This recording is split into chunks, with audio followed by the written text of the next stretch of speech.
Hong Kong. The Hong Kong police on Sunday clashed for hours with anti-government activists who were staging a siege-like occupation of a university campus and blocking a vital cross-harbour tunnel, the latest escalation in a months-long crisis gripping the city. The standoff at Hong Kong Polytechnic University, in which a police officer was hit in his leg with an arrow, shattered a fragile calm that had returned to the Chinese territory after a workweek marred by severe transit disruptions and street violence. Schools across Hong Kong were cancelled for Monday. And by Sunday evening, as protesters set fire to a pedestrian bridge near the tunnel, sending plumes of black smoke billowing into the sky, it seemed likely that yet another weekday commute would be snarled.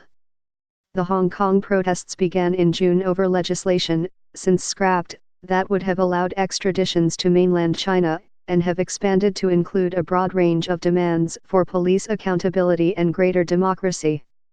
Here's the latest. The police on Sunday fired gas and sprayed water cannons at young demonstrators who were continuing a multi-day occupation of Hong Kong Polytechnic University and blockading an adjacent tunnel that connects Hong Kong Island with the Kowloon Peninsula. The protesters, ensconced above the Kowloon streets in fort-like enclosures, spent hours throwing gasoline bombs, some from improvised catapults. Others stood guard, armed with catapults and bows and arrows. Early on Sunday afternoon, the police drove an armored vehicle through roads near the PolyU campus where the protesters had dumped bricks and other debris to impede police vehicles. The authorities warned the public to avoid the area, and the police said that one officer had been hit in the calf with an arrow. The campus, which sits beside a Chinese military barracks, is one of several that young protesters had occupied days earlier, turning them into quasi-militarized citadels. Most of the other sieges gradually tapered off. The Sunday clash came on the heels of a particularly intense week of transit delays, street scuffles, and flash mob-style demonstrations across the city. The unrest was prompted in part by the police shooting of a young demonstrator at point-blank range. He survived. On Saturday, Chinese soldiers jogged out of their barracks near Hong Kong Baptist University and cleared bricks from streets that had been swarmed days earlier by young demonstrators.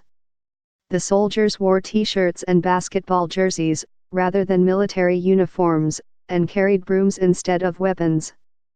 Their appearance threatened to inflame tensions in the semi-autonomous Chinese territory, where many are deeply sensitive about what they see as Beijing's growing influence over their lives. The Hong Kong garrison of the People's Liberation Army is based in 19 sites once occupied by the British military before the former colony returned to Chinese control in 1997. But even though Chinese troops have been stationed in Hong Kong for years, it is highly unusual for them to venture into the city. Hong Kong's mini-constitution says that PLA forces shall not interfere in local affairs and that the local government may ask for the army's assistance for disaster relief and maintaining public order. The Hong Kong government said in a statement on Saturday that the soldiers' cleanup had been a self-initiated community activity. The cleanup, which was lauded in China's state-run news media, prompted a torrent of criticism from local residents. On Saturday, 24 lawmakers from Hong Kong's pro-democracy legislative minority issued a joint statement saying that the local government and the PLA had ignored restrictions imposed on the troops by local laws. Ezra Chung and Keith Bradshaw contributed reporting.